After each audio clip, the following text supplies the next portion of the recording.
Bonjour, je suis ravie aujourd'hui de te proposer un des épisodes qui a le plus été écouté parmi les 160. Tu vas retrouver des angles de réflexion sur la vie de famille, sur la communication, sur les émotions et sur le développement de l'enfant. Je te souhaite une très belle écoute et un très bel été. Au revoir.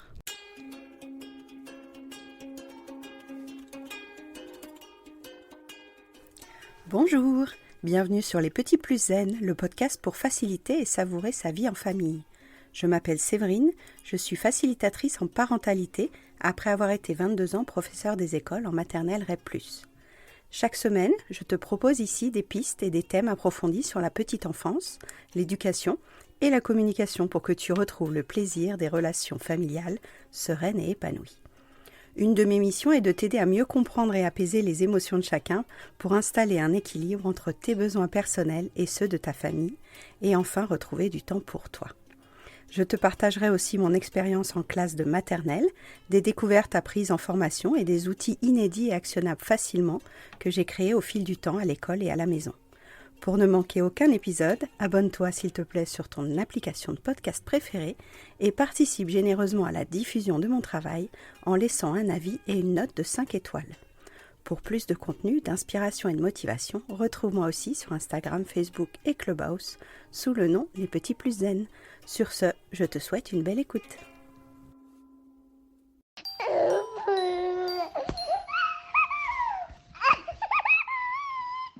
Bonjour, bienvenue.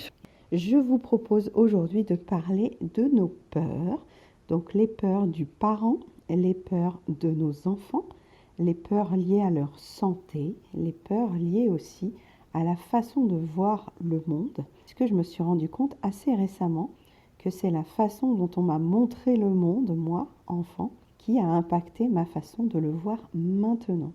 Comment ça résonne en vous ce thème ? Quelles sont vos peurs actuelles par rapport à vos enfants ? Quelles sont vos peurs par rapport à vous-même en tant que parent ? Est-ce que depuis que vous êtes parent, vous voyez les choses autrement, justement parce que vous avez des petits bouts à la maison à soigner, à éduquer, à élever, à faire grandir et que la présence de ces enfants impacte un petit peu votre façon de voir le monde. Si vous avez plusieurs enfants, si vous avez une organisation spéciale, si le père travaille de nuit, si vous arrivez à partager les lieux avec les beaux-parents, si vous êtes à l'étranger, tout ça, ça joue sur la parentalité qu'on est en train de construire. Et ça va jouer aussi sur la vision du monde qu'on a pour nous et puis pour nos enfants. Donc le thème d'aujourd'hui, je voulais vous proposer de parler des peurs parce que je me suis rendu compte en creusant cet outil de la cheminée des émotions que vous entendez sur le podcast ou sur Clubhouse, que les peurs qu'on avait cachaient parfois d'autres flammes d'émotions. C'est que j'ai fait quelques jours de pause en Normandie, là, la semaine dernière, et j'ai scanné mes flammes comme je fais d'habitude, suite notamment à mon dernier lancement. Donc j'ai lancé un gros programme en ligne qui s'appelle Emotizen, et ce lancement, c'est une masterclass, des mails à envoyer, des publications, donc tout le jeu de l'entrepreneur bien entendu. Mais ce lancement, il m'a provoqué plein de flammes différentes, donc des flammes de fierté, des flammes de satisfaction, de joie, de potentiel exprimé, de réalisation, mais aussi des flammes de doute, de colère, de frustration, d'impuissance, d'attente non résolue ou non obtenue. Donc tout un mélange sur les objectifs qu'on peut se fixer quand on est entrepreneur pour un lancement, notamment le nombre que j'attendais de clients qui s'inscrivaient. Et ça m'a permis, en scannant ces flammes-là, de remarquer que toutes mes flammes désagréables, toutes mes émotions désagréables dans ma cheminée des émotions, étaient liées à une certaine peur. Et ça m'a intéressée parce que je croyais au début que c'était juste de l'impuissance ou juste de la frustration ou juste un doute sur mon avenir professionnel, sur ma reconversion. Et en fait, elles étaient en grattant derrière la flamme, en allant plus loin dans la flamme, je me rends compte que ça vient d'une peur de ne pas arriver à vivre de mon métier ou une peur de ne pas arriver à transmettre mes idées et que finalement, ce n'était pas de la colère, ce n'était pas de la frustration, ce n'était pas de l'impuissance, c'était caché derrière des peurs. Donc, je suis allée encore plus loin. Moi, je suis vraiment une exploratrice de flammes. Donc, je me suis dit, allons encore plus loin sur les peurs. Et en scannant ces peurs-là, je me suis dit: «Ah ouais, mais c'est une peur de ne pas être entendue ou de ne pas être reconnue ou de ne pas être observée». Donc vous voyez que ça va beaucoup plus loin qu'un simple lancement avec des clients et ça m'a paru être quelque chose que je traînais depuis longtemps. Je me suis demandé si c'était depuis que j'étais maman ou si ça datait de plus longtemps que ça. Et en fait, ça date de plus longtemps que ça, je pense. C'est une façon de voir l'extérieur comme si c'était quelque chose d'hostile, comme si c'était quelque chose contre lequel il fallait lutter, alors qu'on pourrait voir le monde autrement. Et parmi vous, il y a sûrement des gens qui voient le monde de manière confiante, en se disant ce qui doit arriver va arriver, c'est pas la peine de lutter, on fait juste sa part de colibri. Donc j'avais envie aujourd'hui de parler avec vous de comment vous voyez la façon de performer en fait dans votre entreprise, dans votre vie de parent, dans votre vie de femme, par rapport aux peurs que vous avez, aux doutes que vous avez, que ce soit professionnel, que ce soit familial. On va parler aussi des peurs liées à nos enfants. Mais moi, ça venait d'une peur personnelle qui était vraiment liée à mon lancement professionnel. Et en allant scanner cette flamme, je me suis rendu compte qu'il y avait des peurs qui étaient là depuis bien longtemps, hein, donc des peurs sous forme de braise par rapport à tout ce que j'avais pu vivre dans ma construction du monde, dans ma construction de la carte du territoire en PNL, on dit. Mais moi, mon monde était souvent représenté comme fais attention.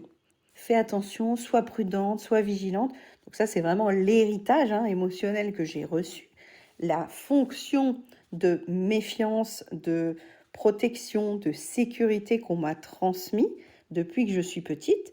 Donc ça, vous pourrez écouter, si vous voulez, les épisodes qui parlent de l'héritage parental, de tout ce qu'on nous a transmis par la génération d'avant. Je crois que c'est le 73. Et de me dire que ces peurs que moi, je ressens maintenant au présent, ne sont pas du tout des peurs présentes. Ce sont des peurs qui datent de beaucoup, beaucoup, beaucoup plus loin.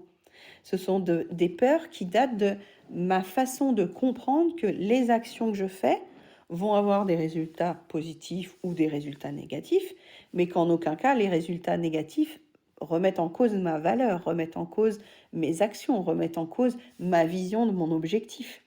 Quand on devient professionnel et quand on se reconvertit et quand on veut travailler un peu son mindset, comme ils disent, les coachs business nous parlent de faire des petits pas et d'avancer et de choisir nos actions, de prioriser. Et ça devient compliqué quand on n'a jamais fait ce genre de choses. Je peux par exemple vous poser le dossier marketing. Quand j'étais maîtresse en classe, j'avais absolument pas besoin de marketer mon offre. J'étais maîtresse, j'avais des élèves, j'avais des parents d'élèves, j'avais des collègues.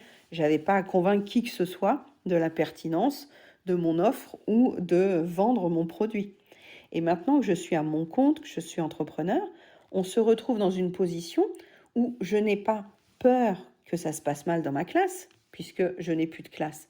Mais par contre, j'ai des peurs de ne pas trouver les gens que je voudrais aider, peur de ne pas avoir les clients qui me permettent d'avoir une sécurité financière mensuelle une fois que mes aides au Pôle emploi seront finies. Et ces peurs-là jouent beaucoup dans la façon de vivre au quotidien. Et quand on a ces peurs-là au niveau professionnel, je me suis aussi demandé la semaine dernière si ces peurs-là avaient une influence sur ma façon de les transmettre, de ma vision du monde à ma fille, la petite, mais à la grande aussi. La grande, elle va avoir 16 ans bientôt, et elle découvre le monde avec des yeux d'adolescente. Elle découvre le monde avec une vision complètement différente de Séverine de 45 ans. Évidemment, à 16 ans, on voit le monde comme un magnifique terrain de jeu, d'expérimentation, on veut tout faire. Là, elle a un super projet d'aller avec une copine à Barcelone pour le mois de juin, parce qu'ils n'ont pas cours, parce que les secondes, ils n'ont pas cours en juin. Et ces éléments-là, et on y reviendra sur le domaine de la peur en tant que maman, ces éléments-là me font dire que j'ai construit une carte du monde pour ma fille adolescente qui est très différente de la carte du monde que ma mère m'a construite pour moi. Et je suis en train de construire pour ma petite, donc qui va avoir 5 ans, là, une carte du monde très différente aussi, parce que je suis plus en confiance avec le monde actuel, et donc je peux transmettre différemment ma vision du monde à ma petite. Donc la grande, quand elle était jeune, j'étais encore dans un doute permanent. C'était mon premier enfant, j'étais une jeune maman, j'avais peur pour elle, j'avais peur pour son implication, pour ses études, pour son équilibre. Est-ce qu'elle va trouver des copines? Est-ce qu'elle va avoir des gens qui la respectent à l'école? Est-ce qu'elle va se faire harceler? Toutes les peurs qu'on a en tant que parents, donc maman ou papa, elles viennent quelque part d'une insécurité et des médias. Mais il y a une part des choses à faire. Les médias surfent sur un buzz continuel de danger extérieur, puisque ça fait attirer l'attention et que eux vendent du temps d'attention. Donc je vais poser ce premier point là aujourd'hui sur la peur. La peur fait vendre. La peur est un outil de communication. La peur est un outil de culpabilisation aussi émotionnelle. On pourra y revenir. Mais surtout, la peur laisse la responsabilité sur l'extérieur. Ça veut dire, attention, il y a du danger à l'extérieur, protège-toi. Ce qui permet de vendre plein de services, de produits et de fonctionnalités. Et à contrario, il y a tout un pan spirituel, de monde du coaching, de l'accompagnement, de l'énergétique et tout, qui vous sert quelque chose de très différent, à savoir, tu peux avoir complètement confiance dans le monde extérieur, tout arrive pour une bonne raison, il n'y a pas de danger, accepte. Tout ce monde-là est complètement d'une autre couleur. Je pense que vous l'entendez et que vous avez déjà entendu les deux faces de cette pièce-là. Des gens qui ont confiance en tout dans le processus et qu'il y a des gens qui s'inquiètent de tout et tout le temps et qui voient le mal partout. Et en creusant ça la semaine dernière dans mon hamac en Normandie, je me suis dit, mais en fait, la confiance que j'aurai dans mes ressources, dans mes forces et dans mon potentiel, que j'ai fait un petit peu avec une coach pendant ma reconversion professionnelle, n'est pas encore suffisamment stable pour sécuriser les 32 premières années de ma vie où on m'a dit le monde est dangereux, attention, les gens sont méchants, tu risques de te faire avoir et arnaquer. Devinez qui m'a transmis cette vision du monde-là. Évidemment, c'est la personne avec qui je passais le plus de temps qui m'a impacté et influencé sur cette idée que l'extérieur est un danger permanent et continuel et qu'il faut être vigilant et en protection. Seulement cette idée que ma mère m'a transmise, que le monde est dangereux, moi je l'ai tellement intégrée que j'en ai fait une croyance véritable, j'en ai fait une vérité personnelle. J'ai cru qu'il fallait toujours que je me méfie de tout le monde. Ou en alternance, parce que je repense à mon ado et que moi j'ai eu ma crise d'ado, ou quand j'ai remis tout en question, je voulais refuser dans l'absolu toutes ces peurs à elle pour ne pas me les approprier. Donc à chaque fois qu'elle me disait fais attention, non tu devrais pas, ça c'est dangereux, je disais ok ça c'est ses peurs à elle, je n'en veux pas, je suis en rébellion, je suis une adolescente, je veux faire l'inverse de ce que dit ma mère, par provocation, par individualisation, par singularité, toute la rayure jaune d'identité. Mes peurs devaient être différentes de celles de ma mère. Mes peurs devaient s'opposer à celles de ma mère. Donc j'étais capable d'affronter le danger, capable d'aller me mettre dans des situations limites risquées, en effet, comme tout adolescent, je dirais, mais on pourra y revenir tout à l'heure si vous voulez, sur le fait que l'adolescent a une période où il ne comprend pas la peur parce qu'il est dans une recherche de sensations fortes, d'intensité et de prise de risque qui est pour se construire lui-même dans sa singularité et dans son potentiel à lui. Et ce point-là que je n'avais pas identifié avant que ma première fille soit ado, m'a vraiment mis le doute sur si j'avais été élevée autrement, est-ce que j'aurais vu le monde autrement? Maintenant, avec mes outils, je suis persuadée que oui. Et quand je parle du monde à ma petite, donc de 4 ans, j'utilise des mots très différents maintenant.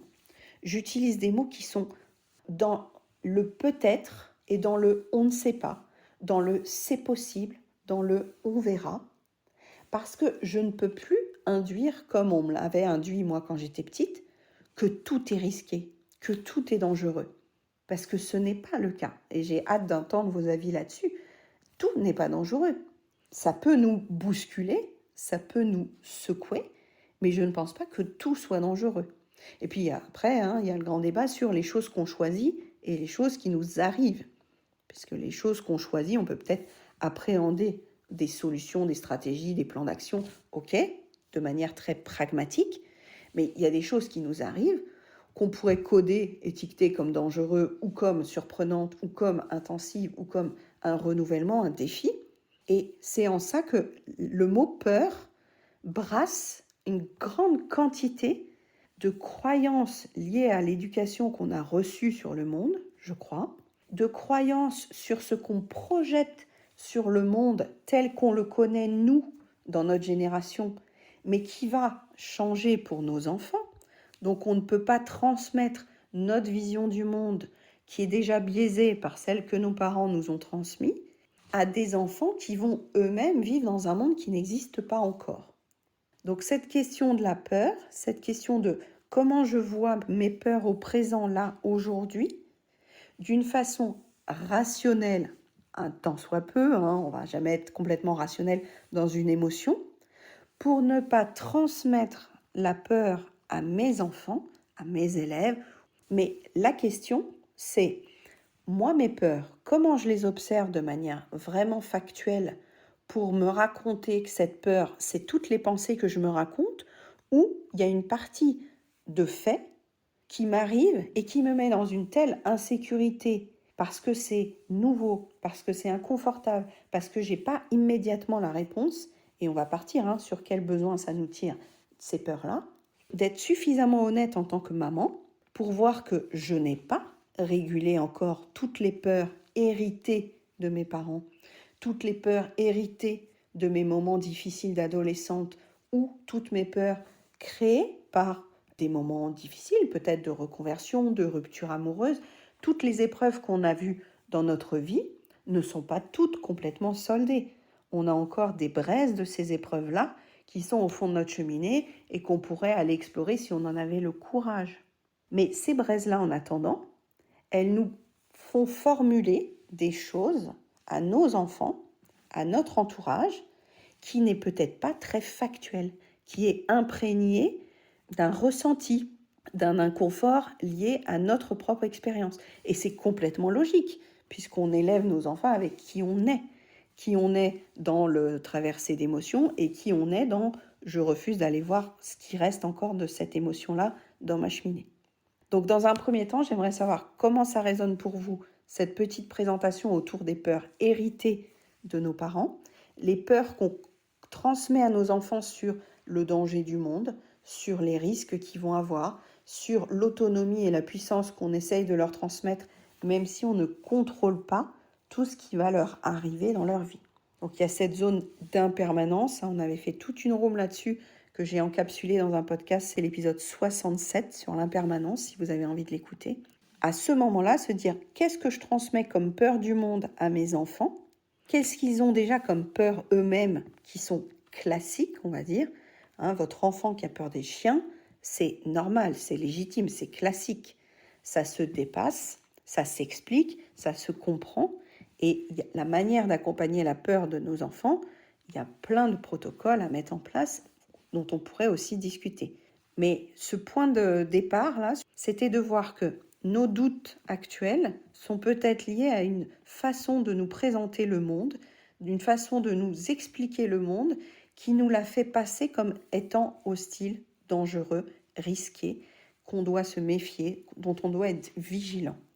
Et si on n'a pas été creuser ça nous-mêmes en tant qu'adultes, quand on devient parent, est-ce qu'à notre tour, on va dire à nos enfants que le monde est hostile, dangereux, qu'il faut se méfier, qu'il faut être toujours sur ses gardes? Ou est-ce qu'on va prendre le contreparti en disant tout ce qui t'arrive est parfait, fais confiance au destin, que ce soit religieux ou pas religieux, que ce soit juste spirituel ou dans l'énergétique ou dans des modes de vie alternatifs? Comment on parle des peurs à nos enfants? Nous, on a ces peurs-là et qu'en effet, ça joue sur notre estime de nous et sur le lien à l'échec et sur le lien à la confiance de l'autre. Ça me paraît très important à dire parce qu'avant d'être parent, peut-être qu'on en souffrait, mais on n'imaginait pas le côté modélisant pour nos enfants. Donc, si on prend conscience qu'on a plein de peurs, nous, en tant que parents, qu'en tant que parents, on est en train de modéliser auprès de nos enfants nos propres peurs et les transmettre indirectement, involontairement, inconsciemment, en effet, résoudre une partie de ces peurs en interne, de nous à nous, ou avec un professionnel, ou au moins aller voir ce qu'elles nous disent de nous, sur quels besoins elles viennent taper, d'où elles viennent, hein, quelle est l'origine, même si c'est plus ou moins facile et lisible, nous permet de reprendre confiance suffisamment dans notre capacité à agir dans le monde sans être impuissant, sans être une victime, sans être en difficulté constante de ne pas savoir avancer. Et cette flamme d'impuissance dont je parlais au début par rapport à mes lancements me mettait dans cette capacité justement de dire mais en fait, est-ce que je suis complètement nulle juste parce que je n'atteignais pas mon objectif chiffré? Et c'est ce qu'on fait tout le temps. On a des intentions, des attentes, des objectifs qui sont parfois déraisonnables sur la partie qu'on ne maîtrise pas. Il y a des parties qu'on peut maîtriser sur des options faciles. Par exemple, je donne toujours l'exemple en séance de c'est plus facile de contrôler ton linge et l'état de ton jardin que l'éducation de ton enfant, puisque ça ne joue pas du tout sur la même façon de répondre de l'autre. Par contre, moi, ce que j'attends de la vie, si je crois que ça va arriver, hein, en mode loi de l'attraction, il suffit que je le visualise, il suffit que j'y pense pour que ça arrive, ben je vais être très déçue. Et la déception va se rajouter à la peur d'être incompétente, ou impuissante, ou frustrée, ou de reprocher encore à l'autre que c'est de sa faute si j'y arrive pas. Donc ça, c'est encore un autre chapitre, hein, de culpabilisation émotionnelle, mais on va peut-être pas s'engager là-dessus aujourd'hui.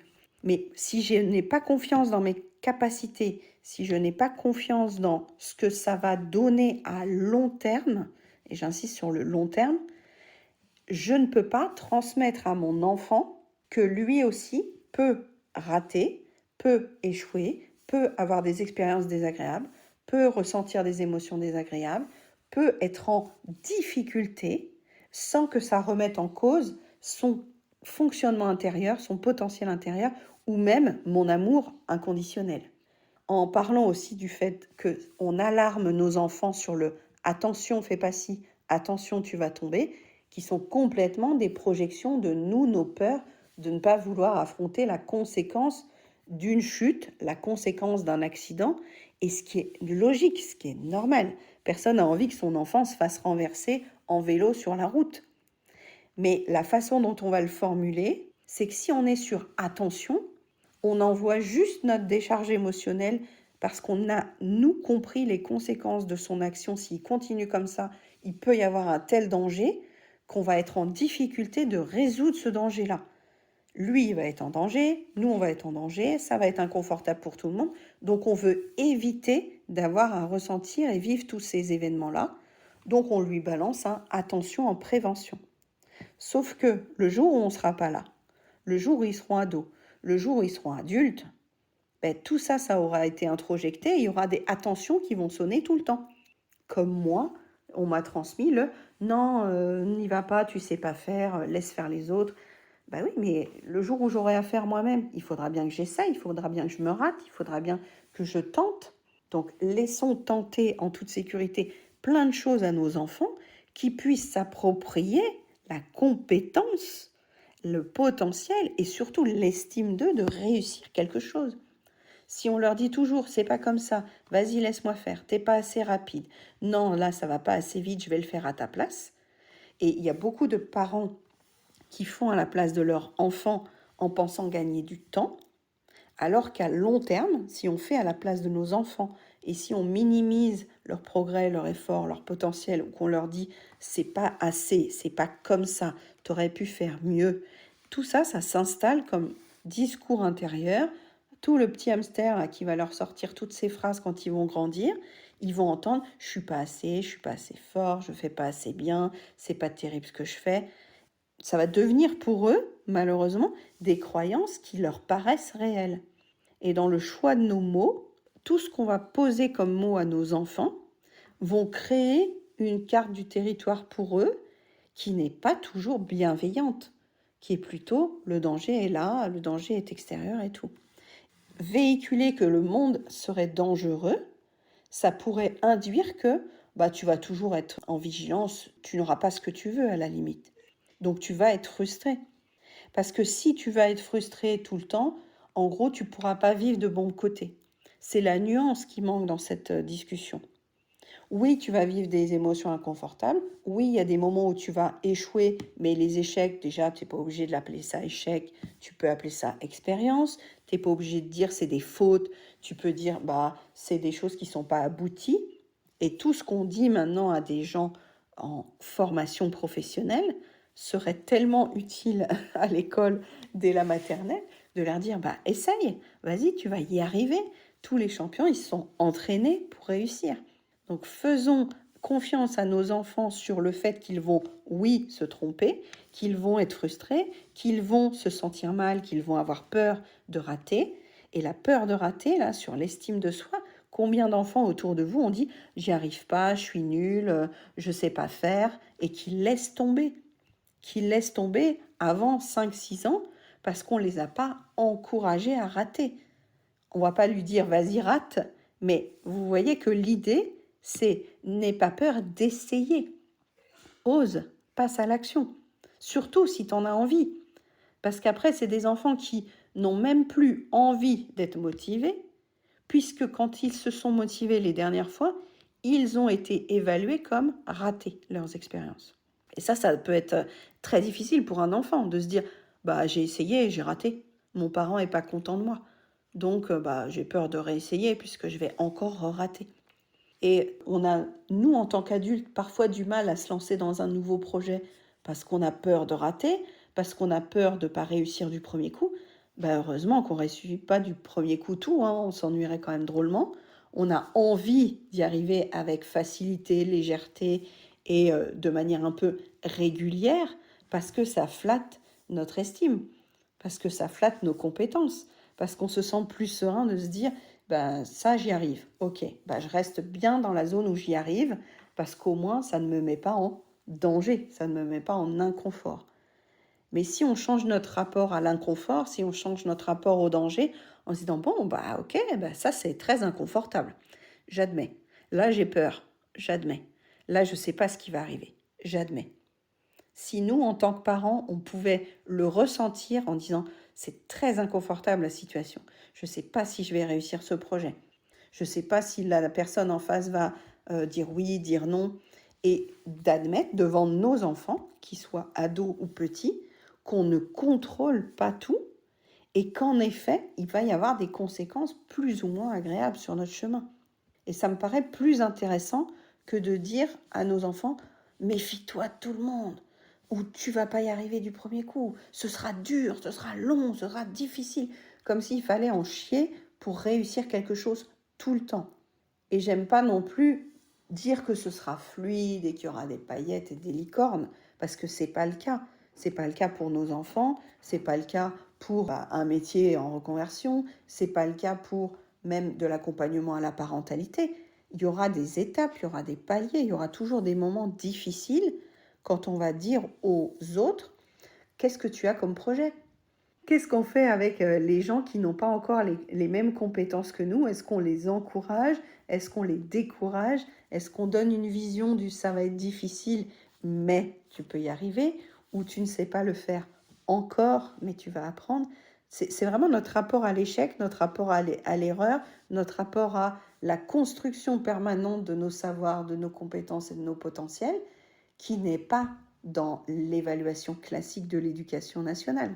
L'éducation nationale est là pour noter, cocher, évaluer, juger, et pas pour encourager.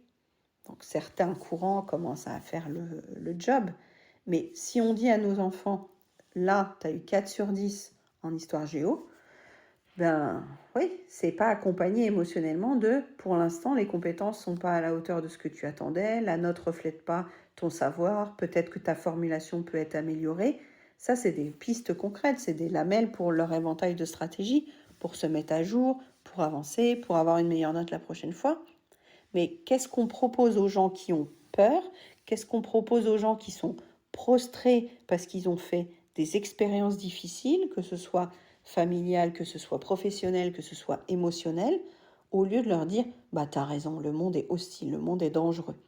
Et moi, je me revois à certains moments de ma vie où j'étais tellement mal émotionnellement que je voyais tous le monde extérieur comme étant un potentiel danger ou une potentielle attaque.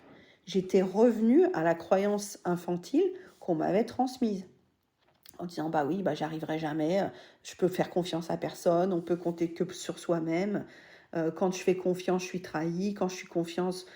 En fait, des vieilles phrases, des vieilles braises, vraiment des trucs étincelles, mais qui sont pas constructifs. Et c'est normal de les ressentir, hein, si on n'a pas été les creuser. Je dis pas que si vous le ressentez, c'est mal, mais c'est juste de prendre conscience qu'on se promène avec des peurs qui sont pas les nôtres, on se promène avec des peurs de nos parents, on se promène avec des peurs d'expériences qu'on n'a pas bien deuillées nous-mêmes, alors qu'on pourrait rééquilibrer ce qu'on en pense de cette expérience, qu'elle nous a sûrement apporté des trucs positifs, mais là, c'est encore trop douloureux pour le voir d'un côté un peu plus positif, on va dire, ou agréable, ou utile pour l'avenir. Et nos enfants, quand on fait ça devant eux, parce qu'on le fait, ça envoie l'image que, ben oui, on ne peut pas forcément s'en sortir en comptant sur les autres. Est-ce qu'il faut être seul pour avancer? Je ne sais pas quelle image ça donne à nos enfants de transmettre des peurs que nous, on n'aurait pas vraiment complètement creusées. Les premières fois où je me suis lancée dans les épisodes qui parlaient des peurs, c'était la peur de la séparation. Donc dans l'épisode 17, je parle de la peur de la séparation des enfants de 2 ans dans ma classe qui s'accrochaient à la poignée de la porte en pensant que la maman était restée derrière toute la matinée. Donc j'avais été creusée, c'est comme ça que j'ai découvert les travaux sur l'attachement, puisqu'on ne nous les avait pas donnés en formation. C'est comme ça que j'ai compris aussi mieux le rapport de contamination émotionnelle entre la maman qui est triste elle-même derrière la porte et qui n'a pas réussi à rassurer suffisamment l'enfant sur le fait qu'il va vivre des expériences hyper utiles pour lui à l'école, mais que elle est plutôt en train de lui transmettre sa peur qu'il se passe quelque chose auquel elle ne pourrait pas intervenir. Donc à cette occasion-là, quand j'ai eu le dispositif des moins de 3 ans, là en 2015-2016, j'ai compris que l'émotion de la maman derrière la porte qui laisse son enfant pour la première fois et qui elle-même n'avait pas anticipé la peur de la séparation, tout ce que ça lui fait travailler dans sa cheminée à elle, elle a l'impression de l'abandonner, hein, mettons les mots clairement. Et nous, de l'autre côté, en tant que professionnels qui accueillons ces enfants, qui sont complètement dans cette idée que la maman n'est pas bien, que eux-mêmes donc ne sont sans doute pas en sécurité, puisque maman n'étant pas bien, ça veut dire que eux sont dans un contexte sans doute dangereux. Et vous voyez que ce thème de la peur, il apparaît beaucoup dans la séparation, la première semaine de rentrée à la maternelle, comme la première semaine de CP. En fait, à chaque nouvelle étape de la vie, on est confronté à une insécurité émotionnelle de base. Est-ce que je suis en danger? Est-ce que les gens autour de moi vont pouvoir m'aider, me secourir? Est-ce que je vais me sentir appartenir à ce nouveau groupe, à cette nouvelle entreprise, à cette nouvelle association? Il y a cette dualité de c'est nouveau, je ne connais pas, mais est-ce que c'est nouveau, je ne connais pas, j'ai peur? Ou est-ce que c'est nouveau, je ne connais pas, je peux m'intéresser et me faire suffisamment confiance pour trouver des ressources si jamais j'ai peur au moment venu? Et ça me rappelle un autre épisode que j'ai fait, c'était le 37, qui s'appelait Pas encore. Ça veut dire que pour l'instant, je n'ai pas encore les codes, je n'ai pas encore les repères, je ne sais pas encore sur qui compter. Et tout mon travail les 6 dernières années où j'étais encore maîtresse a été de favoriser l'ambiance, le cadre et les réunions entre les parents, les enfants et l'équipe enseignante suffisamment pour prévenir les peurs de la séparation, les peurs du déchirement teinté de perceptions d'abandon qui ne sont pas de l'abandon, mais qui pouvaient être reçues comme ça, et par les parents, et par du coup les enfants en miroir. Et ce que je pensais amener aujourd'hui aussi dans cette room par rapport aux peurs, c'est j'ai peur de plein de choses pour mon ado, j'ai peur de plein de choses pour ma petite, mais par contre, je fais bien la part que ces peurs-là m'appartiennent et ces peurs-là ne sont pas du tout liées au fait que je ne les crois pas capables de s'en sortir si jamais ces scénarios catastrophes arrivaient. C'est normal d'avoir peur pour son enfant dans un lieu qu'on ne connaît pas, avec des adultes qu'on ne connaît pas. Moi, quand je suis partie en colonie la première fois, ma mère était complètement flippée. Et donc, elle m'a transmis que ça pouvait être dangereux d'aller en colonie. Alors que moi, je trouvais ça trop bien, je trouvais ça trop génial d'aller en colonie. J'avais tellement envie d'y aller, de vivre des nouvelles expériences, de rencontrer de nouveaux gens, de voir d'autres façons de penser, que justement cet enfermement et ce monde très fermé du tout est dangereux. J'avais envie d'ouverture, j'avais envie de coopérer, de nouveautés, de détente, de nouvelles personnes, de rencontres. Et moi, tous ces besoins-là n'étaient pas nourris dans mon contexte intrafamilial, en petit cercle. Et pour moi, la colo, c'était l'aventure. Ce qui fait que quand mon ado me demande des choses qui pour elle sont l'aventure, je peux me relier à l'ancienne Séverine, à la Séverine adolescente qui vivait ça elle-même. Mais je peux aussi me relier à la Séverine qui est maman d'une adolescente, parce que j'ai encore des braises héritées de ce que ma mère m'a transmis comme peur. Si je suis très factuelle, ma fille qui veut aller à Barcelone en juin, une partie de moi en tant que maman est très inquiète parce que je sais que c'est la fête. Je suis allée à Barcelone plein de fois.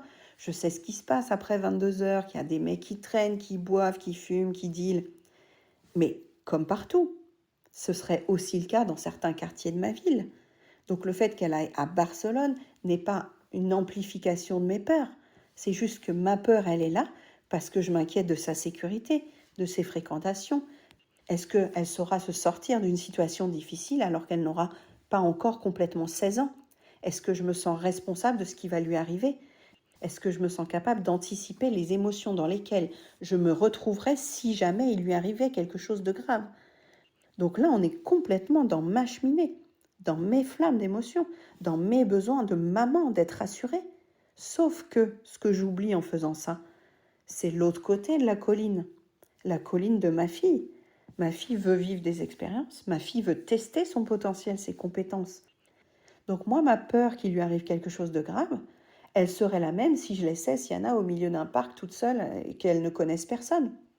Mais à 5 ans, c'est pas les mêmes dangers qu'à 16 ans. À 5 ans, on pense qu'on pourrait intervenir et on est sur place. Alors qu'à 16 ans, elle est dans un autre pays, elle ne parle pas la langue, elle est avec une dame que je ne connais pas très bien, avec sa copine. Je ne vais pas contrôler ce qui va lui arriver. Et on en arrive à cette rayure que je voulais aborder aujourd'hui sur ce thème de la peur, c'est qu'on a un besoin de repères, on a un besoin de contrôle et on a un besoin de résultats qui n'est pas compatible avec la vraie vie. On ne va pas pouvoir contrôler ce qui va arriver à nos enfants. On ne va pas pouvoir contrôler ce qu'il va se passer dans leurs expériences, dans leurs relations, avec leurs meilleurs amis, avec leurs premiers copains. Et on avait fait une room sur l'impermanence et sur la mort aussi. Ça joue beaucoup. Ça veut dire que les expériences qu'elle va vivre si elle va à Barcelone, je ne saurais pas comment elle les ressent. Ce sera dans sa cheminée, ce sera ses rayures qui clignoteront, ce sera sa vision du monde qui sera en train de se construire. Est-ce que je suis capable en tant que maman de m'extraire de mes propres peurs pour lui permettre de vivre des choses qui vont la construire au niveau de son identité, de son assurance, de son estime d'elle? Parce que moi, si je revisite mon film, on parlait de ça au tout début du coup dans mon hamac, c'est que moi quand j'ai commencé à faire mes propres expériences, n'ayant pas eu beaucoup de soutien sur vas-y trompe-toi, vas-y essaye, c'est comme ça qu'on apprend, je voulais toujours tout faire parfaitement et ne pas me tromper et être parfaitement responsable de mon résultat et d'en être fière. Ce qui est très difficile parce que la première fois qu'on pond quelque chose, c'est évidemment pas parfait. Quand je réécoute le premier épisode du podcast, je rigole. Je me dis, ok, d'accord, admettons. Mais soyons fiers que ces premiers pas, on les a posés pour grandir ensuite de ces premiers pas. Au lieu de dire, j'y arrive pas, je fais pas. Ou j'ai peur, j'y vais pas. J'ai eu peur de quitter l'éducation nationale. J'y suis allée. J'ai eu peur de me reconvertir. J'y suis allée. Parce qu'à ce moment-là, je voyais plus l'intérêt et les besoins que j'allais nourrir en le faisant que la peur de me rater, que la peur d'échouer. Et si on fait le lien avec l'identité et trouver sa place, ce qui peut nous aider sur ce moment-là, c'est qu'on a tellement envie d'aller vers la prochaine étape de notre identité, la prochaine étape de notre réussite professionnelle, personnelle, familiale. Ce serait comme quelqu'un qui se marie.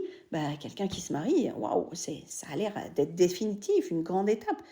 Il peut y avoir aussi des peurs de l'engagement, il peut y avoir aussi des peurs de l'autonomie, il peut y avoir les peurs de vivre tout seul dans un pays étranger alors qu'on avait hâte de le faire. Donc ces peurs, elles sont naturelles, elles sont légitimes. Et dans le titre que j'ai choisi aujourd'hui sur apprivoiser nos peurs, j'aimerais juste qu'on se rende compte que cette peur, elle a tout son sens quand on va voir ce qui se passe par rapport à notre besoin de résultat, à notre besoin de stabilité, à notre besoin de certitude. Mais on n'aura pas le résultat absolu, on n'aura pas les repères complètement stables, on n'aura pas la certitude de l'enchaînement des événements et des conséquences. On peut l'imaginer, on peut l'anticiper, on peut le prévenir, on peut le préparer, mais on ne pourra pas le contrôler complètement. Donc sur ces domaines-là, autant Barcelone, autant que ma petite, je vais transmettre à mes filles une confiance en elles au maximum de mes capacités, en ayant moi-même essayé de deuiller ma confiance en moi et mon estime de moi, qui n'est pas complètement réparée de toutes ces transmissions sur le monde est dangereux, ne fais confiance à personne, plus on rajoute les petites trahisons par-ci par-là des hommes ou des organisations logistiques, éducatives et tout. Mais ça se reconstruit aussi. Ça veut dire qu'en tant qu'adulte, moi, je peux travailler sur mes peurs pour éviter de les emballer comme un paquet cadeau empoisonné pour faire croire à mes filles que le monde est dangereux et qu'elles n'y arriveront pas et qu'elles ne doivent faire confiance à personne. J'aimerais tellement qu'autour d'elles, elles trouvent des gens de confiance et qu'elles sachent, si besoin, s'éloigner des personnes qu'elles ne trouveront plus de confiance. C'est vrai que faire confiance à quelqu'un, quand on n'a pas confiance en nous, c'est très compliqué. Certains connaissent mon histoire. J'ai vécu 8 ans avec ma première fille sans avoir envie de reconstruire quoi que ce soit au niveau d'une relation amoureuse parce que j'avais été trop abîmée. Mais refaire confiance à un homme, reconstruire une famille, avoir un nouvel enfant, ça aussi, c'est apprivoiser une peur qu'on ne peut faire confiance à aucun homme, une peur qu'on ne pourra pas refaire une vie de femme, de mère, parce qu'on a été blessé, parce qu'on a été abîmé. Et je vous invite à voir que tout ce qu'on a vécu, oui, nous a impacté, oui, on en garde des cicatrices, on en garde des braises, on peut les travailler ou non. Je ne vais pas vous dire allez travailler toutes vos cicatrices et toutes vos braises. Si vous n'êtes pas prêt, vous n'êtes pas prêt. Moi, il m'a fallu des années avant d'attaquer ce terrain-là du couple et de me relancer dans une histoire de couple. Néanmoins, quand on devient parent, je dirais que c'est quand même intéressant de le faire pour, à notre tour, essayer d'alléger le nombre de boulets qu'on transmet à nos propres enfants. Parce que j'ai reçu les boulets de ma mère, qui les a reçus de sa mère, qui les a reçus de sa mère, etc., bien entendu.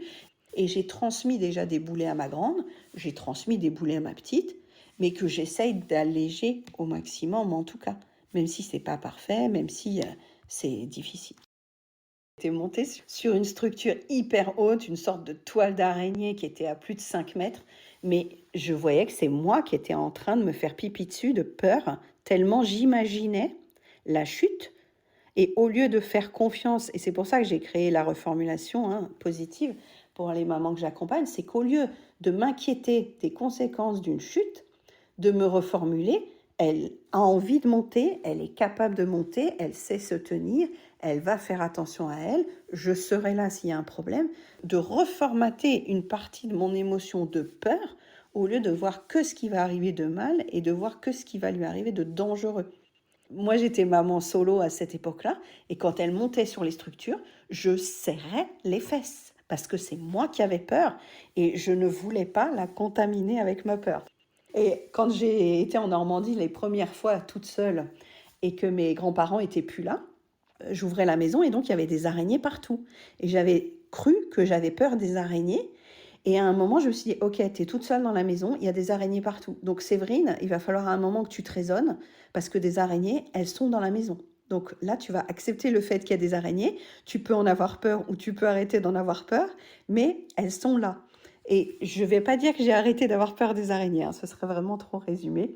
Mais par contre, les petits faucheux, les petites araignées, tout ça, ça va mieux. Il reste juste les grosses araignées noires, là, poilues. Là, j'ai encore un peu de mal.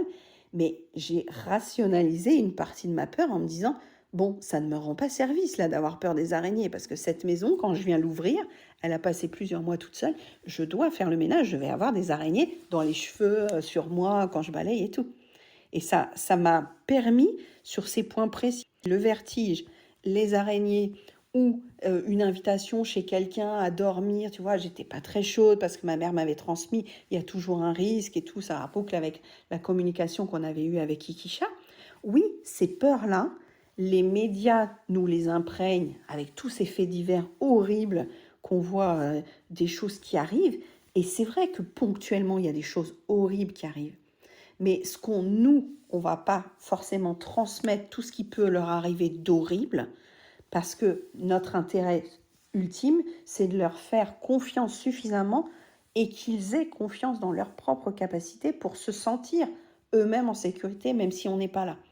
Et c'est toute une démarche, hein, et vraiment, ça prendra sans doute des années d'y arriver de mieux en mieux, et je ne suis pas arrivée à tout ce bout-là, parce que mes peurs, parfois, transpirent dans mon comportement encore. Quand je n'ose pas dire à quelqu'un qu'il me dérange, quand je n'ose pas affronter ma mère quand elle me fait une phrase de travers, je sais que je ne suis pas un modèle suffisamment incarnant pour mon ado ou pour ma petite. Mais je suis douce avec moi en me disant ce chemin, il est trop grattant pour moi encore de m'imposer par rapport à certaines peurs de décevoir. C'est un épisode que les filles aiment beaucoup, là, accepter de décevoir. C'est le 94 si vous voulez l'écouter. Parce que accepter d'être confrontant, accepter de communiquer son désaccord, de poser des limites, ben, quand on a eu peur de tout et quand on ne voulait pas déranger, eh ben, c'est délicat. Parce qu'on ne veut pas déranger, on ne veut pas faire de mal, on ne veut pas être la mauvaise fille.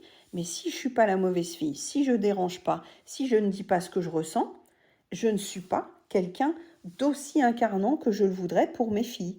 Parce que je voudrais que plus tard, elles se sentent libres d'exprimer ce qu'elles ressentent, qu'elles posent des limites aux gens qui ont des comportements toxiques. J'aimerais qu'elles se sentent fières de qui elles sont, de leur physique, de leur envie d'avoir du succès, de l'argent et tout ça. Ce que je veux pour mes filles, je ne l'ai pas complètement réglé pour moi. Et je ne peux pas leur montrer autre chose en l'incarnant si je ne fais pas ce travail sur moi d'abord. Et c'est pour ça qu'on va aussi loin dans nos propres flammes de parents et que j'ai pas besoin de parler aux enfants. Les enfants n'ont absolument pas besoin de comprendre tout ça parce qu'ils le savent déjà. J'avais des petites filles dans ma classe qui se rendaient compte que c'est la mère qui avait peur pour elles quand elles étaient sur la structure du parc. Et en salle de motricité, je lui disais, mais tu sais super bien le faire, ça, tu t'es entraînée au parc? Elle me dit, oui, un peu, mais des fois, je peux pas parce que ma mère, elle a trop peur que je tombe. Une enfant de 3 ans est capable de voir qu'elle s'empêche de monter sur la structure parce que sa mère a trop peur qu'elle tombe.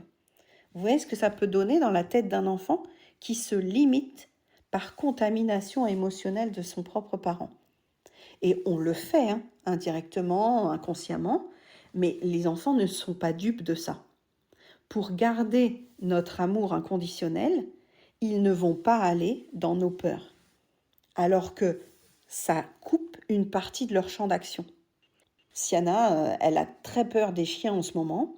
Moi, c'est pas quelque chose dont j'ai vraiment peur, mais je ne sais pas encore comment la rassurer, parce que spontanément, j'ai pas envie d'aller caresser ce chien. Si j'allais caresser ce chien, peut-être qu'elle en aurait moins peur plus vite. Mais je ne fais pas l'effort complet de dire à Siana, bah, ce chien n'est pas dangereux, parce que j'ai lu trop d'histoires où des chiens pas dangereux finissaient par mordre des enfants. Donc l'actualité nous impacte au niveau de nos peurs, les faits divers nous impactent au niveau de nos peurs. On ne peut pas complètement exclure qu'il ne va rien se passer à notre enfant puisqu'on ne peut pas contrôler ce qui va se passer pour lui. Par contre, on peut aller voir comment on réagit et comment on peut se rassurer nous-mêmes pour éviter de contaminer notre enfant avec nos propres peurs. J'espère que ces clés vont t'aider à passer un merveilleux été 2024. Si tu veux en savoir plus, je te donne rendez-vous dans la bio pour savoir quelle est l'actualité. Belle semaine à tous, bon été à tous. Merci d'avoir écouté cet épisode. Tu peux retrouver les thèmes et les épisodes précédents aussi sur lppzen.com/lepodcast. Pour soutenir mon travail, je t'invite à noter, commenter et partager le podcast, notamment sur ton application préférée, comme Apple Podcast par exemple. Ton soutien est important pour moi pour permettre à d'autres parents de retrouver la sérénité en famille. On se retrouve pour un prochain épisode très bientôt et en attendant, prends bien soin de ta cheminée des émotions et de ton arc-en-ciel des besoins. À très vite.